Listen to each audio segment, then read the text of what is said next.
Fluminense e Vasco, hoje no Maracanã, na nossa casa. É jogo válido pelo Campeonato Carioca. Tudo que você precisa saber sobre essa partida você encontra aqui nesse vídeo de pré-jogo.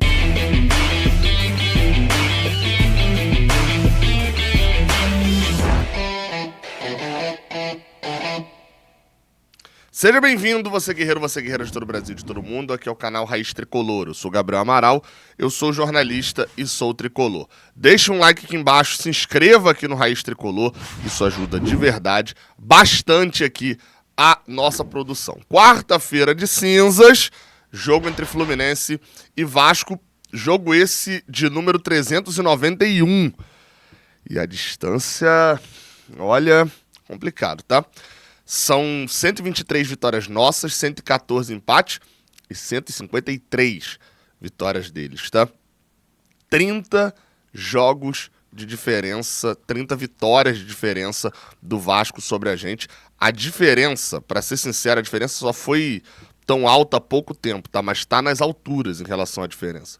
Chegou a bater 33 ali em 2019, o Fluminense conseguiu reduzir, mas assim, o Fluminense passou 4 anos sem perder pro Vasco, foi perder no ano passado, e ainda assim reduziu 3 só de diferença. Então o Fluminense precisa voltar a ganhar muito do Vasco, tá? 30 jogos de diferença, 30 vitórias de diferença pra eles é muita coisa. O Fluminense precisa voltar com esse número de vitórias. Bem, jogo no Maracanã, como eu falei, em relação a ingressos esgotados para os ingressos que o Fluminense poderia comprar assim num primeiro momento.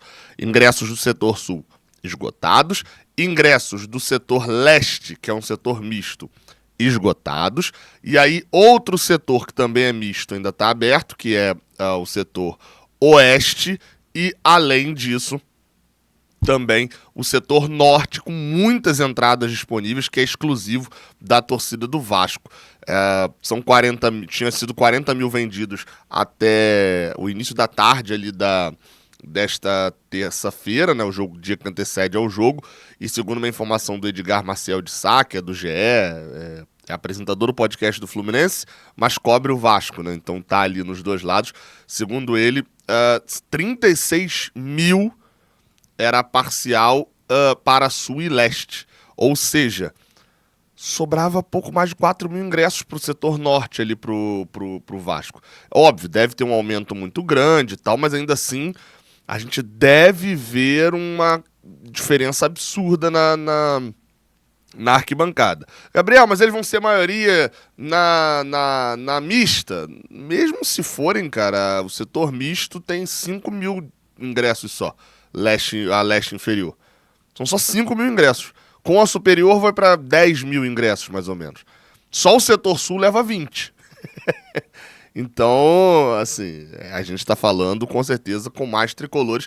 Se eles não tiverem uma diferença muito grande de compra aí nessa quarta-feira, com certeza com muito mais tricolores no Maracanã. O jogo, como eu falei, ele tem a sua importância, né, pro Fluminense no sentido de vencer os clássicos, mas vou trabalhar na sinceridade. A gente olha a tabela e esse jogo ele tem a sua importância para o Fluminense na tabela, muito mais de deixar o Fluminense folgado e liberado para poder focar no que quiser, e esse no que quiser atualmente, acredito eu, tenha que ser a Recopa, né? Mas, se vocês repararem, o Fluminense com uma vitória alcança o tal dos 20 pontos que eu venho falando, que é mais ou menos o número que você tá garantido na classificação. Garante? Pode ser que não, né? Esse ano a gente tá com times pontuando muito pouco lá embaixo, né?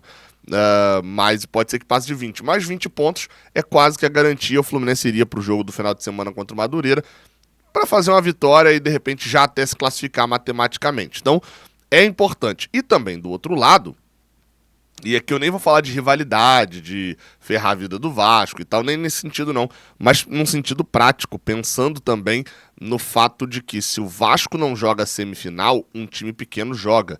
E aí pode ser o Nova Iguaçu, pode ser o Boa Vista, inclusive se enfrentam, né, na quinta-feira. Enfrentar amanhã de tarde, na quinta-feira de tarde, e enfim, torcer para não ter empate nesse jogo. pode entrar um pequeno e a gente enfrentando esse pequeno na semifinal seria muito interessante, né? Enfim, vamos ficar de olho na tabela, lembrando que hoje ainda tem Sampaio Correia e Madureira de tarde lá em Saquarema e 7 horas antes do nosso jogo, Volta Redonda e Botafogo lá no Raulino de Oliveira. Aí 9h30 rola a bola para Fluminense e Vasco. Vamos falar um pouquinho de bola e campo? Bem, vou botar as escalações prováveis aí na tela. Aí a gente vai, enfim, vocês aí, vamos lá, né? Você tá vendo a escalação aí na tela. Quem tá mais antenado aí já tá meio surpreso, tá? Isso porque a escalação do Fluminense tá aí com Fábio, Samuel Xavier, Thiago Santos, Felipe Melo e Marcelo, André Martinelli, Ganso, Arias, Keno e Cano. Essa escalação aí não é necessariamente a escalação que vai começar jogando hoje, não. Ué, Gabriel, essa é a escalação padrão do Fluminense, tá? Essa é a escalação padrão, ao que parece, escalação padrão do ano passado, né? Baseado na do ano passado. Só que era o Nino, já saiu, entrou o Thiago Santos, o Samuel Xavier, a gente não sabe se ele tá recuperado, mas aparentemente não, sentiu alguma coisa ele no aquecimento do jogo contra o Sampaio. E o Guga deve ser titular mais uma vez. E o Keno também sentiu alguma coisa, saiu do treinamento antes do jogo contra o Vasco. A princípio não preocupa contra a LDU, mas exames são feitos. Mas não dá pra saber se ele joga contra o Vasco ou não. Se o Keno não jogar, aí essa posição vira uma doideira. Porque o Diniz tem o Lima, que já entrou várias vezes por lá, né? Tem o Terãs, que eu não enxergo muito ele assim, mas o Diniz já utilizou ele de ponta. Tem o Douglas Costa, né?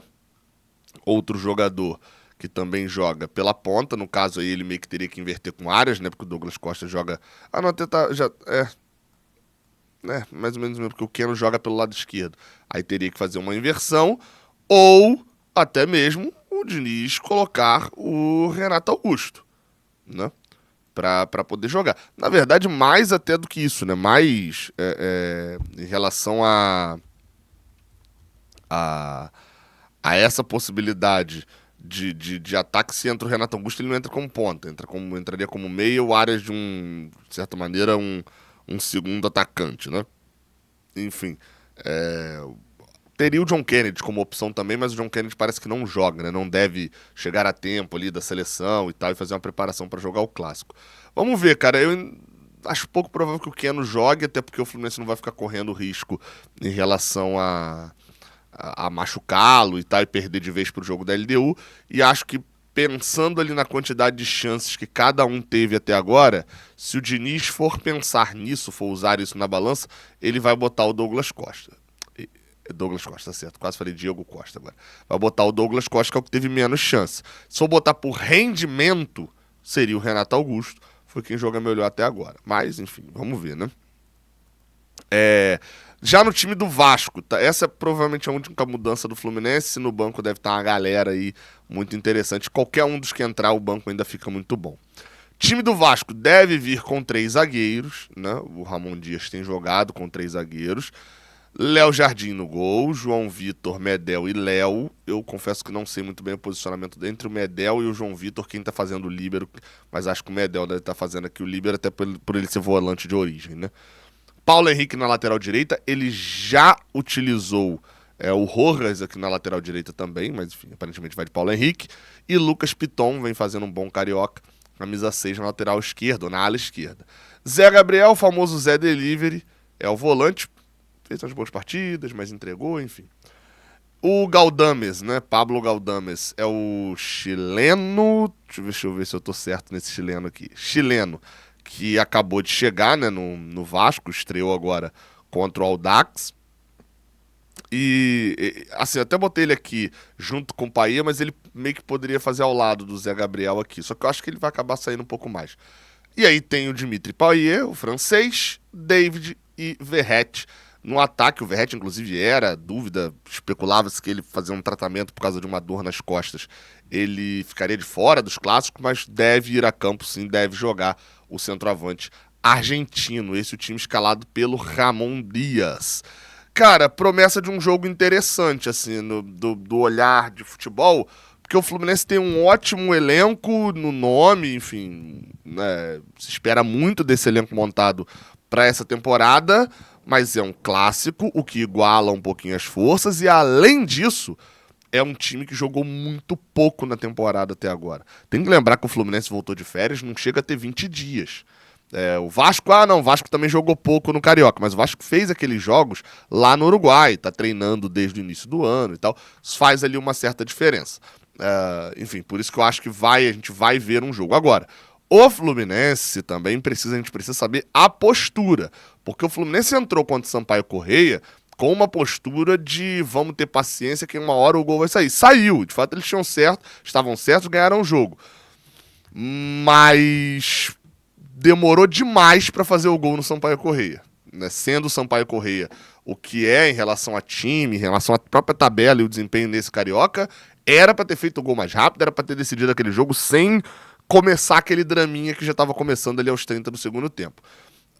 Vamos ver qual vai ser a postura do Fluminense hoje, se vai ser aquela fulminante. Vamos ver se o Germancano estará num dia bom. Inclusive, né, temos a aposta na KTO relacionada ao Germancano, tá? Vai lá na KTO, usa o cupom JORNADA, tá? Que é um cupom que te dá 20% de free bet, 20% de bônus ali no seu primeiro depósito. Tá? KTO.com, você usa o cupom JORNADA. Cara, olha aí a questão das odds que eu falei. Deixa eu botar aqui na tela. Primeiro que eu botei 10 reaisinhos no Madureira quando o Sampaio Corrêa pagando 2. Eu não confio tanto assim no Madureira, mas eu achei o Sampaio... Enfim, mas botei isso aqui, bote por sua conta e risco. O Fluminense pagando 1,94 é interessante, tá? Não chega a ser ótimo, mas é interessante. Agora, Germancano pagando 2,05 para fazer um gol a qualquer momento e Germancano pagando 4 para fazer o primeiro gol também é muito boa, tá? No caso do primeiro gol são poucas as chances, mas o 2,05 ali é especial. Vai lá na KTO, usa o cupom JORNADA para você ganhar 20% de bônus. A arbitragem da partida será feita por um árbitro jovem. É o primeiro clássico, né, do Fluminense no ano, então isso meio que está sendo inaugurado agora, né, em jogos do Fluminense, que é o tal do árbitro escolhido em comum acordo entre os dois clubes, né? A Ferg tenta inovar a cada dia, né? Árbitro escolhido pelos dois times é o de Bruno Mota, árbitro este que apitou alguns jogos de Série A no ano passado, mas principalmente de Série B, alguns jogos até bem complicados assim de se apitar. E ele é o árbitro, Bruno Mota Corrêa, é o árbitro do fatídico jogo do pênalti do Calegari. Que, enfim, no ano passado ficou muito marcante ali a derrota para o Botafogo por 1-0. Reclamaram muito da arbitragem, o Diniz foi expulso naquele jogo, enfim. Mas tem poucas reclamações ali do Bruno Mota Corrêa no cenário nacional, mas o jogo que ele apitou da gente, a gente não gostou muito, apesar de ter dado o pênalti em cima pro Fluminense, que justamente o pênalti perdido pelo Calegari. Que época, hein? Então é isso, tá? Não esquece de deixar o like aqui embaixo. Transmissão do Jornada. Agora que eu percebi, cara. Lá na abertura eu não te falei a hora, não te falei nada do jogo, né? O jogo... Vou informar agora. O jogo é hoje, nessa quarta-feira, às 9h30 da noite, no Maracanã. Com transmissão da Band, enfim, do Gold, dos canais abertos e fechados aí também. E a gente abre a nossa transmissão no Jornada KTO 1902 às 8 da noite com um videozinho especial, tá? A gente preparou um videozinho ali que a gente, né, já tá preparando há um certo tempo e tal, mas é um videozinho especial ali também na nossa abertura. E para quem de repente perguntar, né, ou estiver vendo uma tela muito pequena, essa não é a camisa do Vasco, tá? Essa é a camisa da Ponte Preta. Eu não tenho camisa do Vasco aqui.